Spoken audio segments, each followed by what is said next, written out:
Hello you beautiful people, welcome back to the Hack and Plays video. Today I'm excited to be talking about the new Isagi. Yes, the new Isagi is finally out and it means it's time to do a character breakdown. I want to thank Haku for providing the information you see on the screen over on this side and on this side, depending on sort of where you guys are positioned. But yes, let's open the new Isagi. I have picked him up, I can now get him to level 70 and I want to talk about the new Isagi. So, to begin with, the new Isagi does come with a blue card. A lot of you are going to be messaging me today going, what does the blue card do? Now, the blue card has a lower spawn rate than a gold card, but when it does appear, it does provide 2 times the stats of a gold card. If we actually jump into the question mark and come into, not players, but training, I wonder if they've updated it here. They may have updated it here. Sometimes they do, sometimes they don't. Let's see. They should have updated it. This is the one thing I should have checked before the video. It doesn't look like it, or I've skipped past it. It doesn't matter either way. It doesn't look like they've updated it. But anyway, it does give you 2 times the stats of a gold card. So that means if you're going to get 100 on your normal mental image training, you're going to get 200 stats. And it is really, really good because it doesn't... Like, sure, the green card is great because it recovers condition.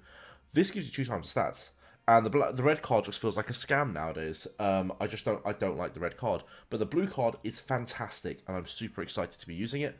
Now, in terms of stats, if we actually come into details and then have a look at the level 1 Isagi, you can see that he brings intelligence rate up, he brings intelligence boost, he brings training boost and lecture rate up. This is all pre-level 50. Now, you can actually look to, I think it's my right or my left. I don't remember which side I put it on, but there is all of this bits of information on there as well.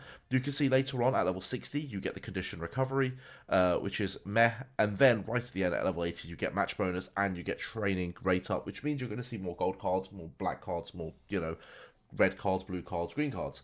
So now we've got lots of card types. It's really, really cool. Condition rate up is really solid. His stat growth, as you can see at level 1, is actually only 30% and 15% on kicking. He has 0 across the board everywhere else. But then at level 100, that is going to increase to 45% and 22.5%. So you want to be building him primarily in intelligence and in kicking as his secondary. Now, if you were to look on the, I'm pretty sure it's on the right side of this video now, we are going to rank his abilities based on from D to S.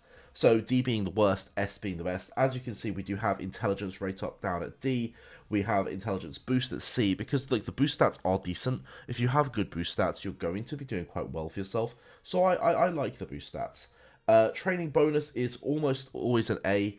It really depends on how high the percentage is. If it's like the full 10%, it's definitely an A.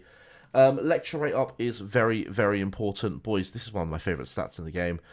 To be fair, this is my second favourite stat in the game. My most favourite stat in the game is the special lecture bonus. I love special lecture bonus, but special lecture rate is super important, and he has it in abundance. 50% at max level is just absolutely fantastic. His level 60, not so good. We don't really care for this. It was given a C ranking. I mean, I'm not a big fan. It is what it is. And then right at the end, his 80 is absolutely cooking. He has an A and an S in match bonus and in special rate up. So, fantastic unit. Now, overall, should you be summoning for him? That's the real question. Yes. You, as a free-to-play player, you want to get him at just 1 copy. You only need 1 copy. You don't need more. Get him to level 50 and you are fine. If you have the other Gacha Isagi, so the Striker Isagi, depending on the level of your Striker Isagi, so that is this one, say you've got level 65 like I do, don't pull deep for this one. There's no need. You've got Gacha Isagi, you're fine. If you don't have him at level 60, maybe consider getting this one to level 60, 65. Because he does a better job, ultimately. But as a free-to-play player, you should not be summoning too many copies of him. Just one. One, I think, is absolutely fine. The reason I say that is because his level 60 bonus isn't good. If you come in, we have a look at the level 60 bonus, it's not that good. We don't care if we have it or if we don't have this. So, not important. You'd be playing for the black card if you are. Now, if you can push to level 80, that's a whole different scenario. If you can take this boy up to level 80, I 100% then recommend doing it, which is why I think for you whales out there should be pulling for this. You should be getting him to 80, you should be getting him to 100. He is absolutely solid as a unit, especially if you like Isagi, and especially if you want an intel booster. He is phenomenal. So, the takeaway from this video is, as a free-to-play, do summon, get a copy. As a whale, go crazy. It's, your call. If you want to watch the summoning video, I have done a summoning video. It will be just before this video, so somehow go and have a look at that. We got very lucky in our pulls, and we managed to get him up to level 70. I can take him up actually to level 64, which is a bit of a troll. Let's do it, and I will grind out the curry to take him to 70. I need 15 curry. That's probably not going to happen. I would like to take him to at least 65. That might not happen either. I might need to spend to be able to pull that off. But yes, I can take him up to 70, which is kind of cool. And I will probably be doing more summons throughout the week on him. We did also pick up a bunch of other characters, which is really, really fun. I always love summoning for characters. But boys, that is my, Isagi rundown. It's a very, very quick rundown this week because, I'll be honest, Haku's information has been fantastic. And it's all on the screen. So you can pause at any point, read all the information you need, and hopefully that's going to be all the information you do need. So, alright boys, I'm going to quickly interject here. So I was ending the video, well I'm not ending the video because what we didn't cover was training. So let's jump into training really, really quickly and talk about a team for this new Isagi. So, if you want to build a team for Isagi, as we said, you want to prioritize kicking and you want to prioritize intelligence. Let's do that. So, for kicking and intelligence, this is the sort of team I would be going. I would be going for the likes of Rin, Baro. I would be going for the likes of Nico. Now, Rio is an interesting one because if you could take him at a higher level, I would take him at a higher level. Kunigami's absolutely solid as well because he does have the kicking boost. So maybe you could go kicking boost. There isn't too many more intel boosters. If I can't think of an intel booster off the top of my head.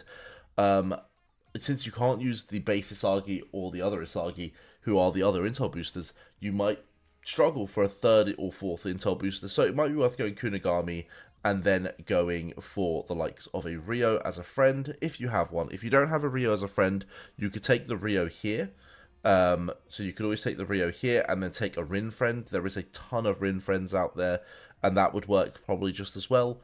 But that's roughly the sort of team I would go as a level 50. At level 65, again, what you want to do is you want to just come in and look at cards that have either the kicking boost or cards that have, let's see if we can find one, mental imagery training there. They are the two sort of cards you're looking for. That does mean Butcher is actually viable all of a sudden, and Butcher at 65 does have lecture rate, it does have lecture rate bonus, which is all fantastic stuff. And technical is not a terrible stat to train him on, just a little bit, so Butcher could work down the line. And at level 100, guys, you level 100 guys can bring whatever you want, you're fine. Aim for lecture bonus, aim for lecture rate, and aim for the special training rate up. They're the three trifecta of stats that you want to bring anyway. And in terms of support cards, I would always just bring the trifecta. I would go Rin, I would go Kunisaki, I would go Anri if you've got them high enough level. If you don't, the free card is absolutely fine. So for you free-to-play players, you're going to get your mental image training. It's going to be level 100. That is something I would bring. Again, free to play, if you have a level 50 copy of this, it's pretty nice. It has a good intelligence boost. That could be quite useful. The borrow card is pretty decent, again, with the kicking power.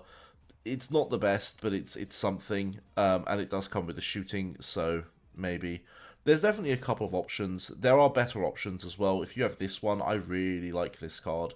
If you're level 50 and have this card, you should probably be using it. It's got kicking boost, it's got lecture bonus.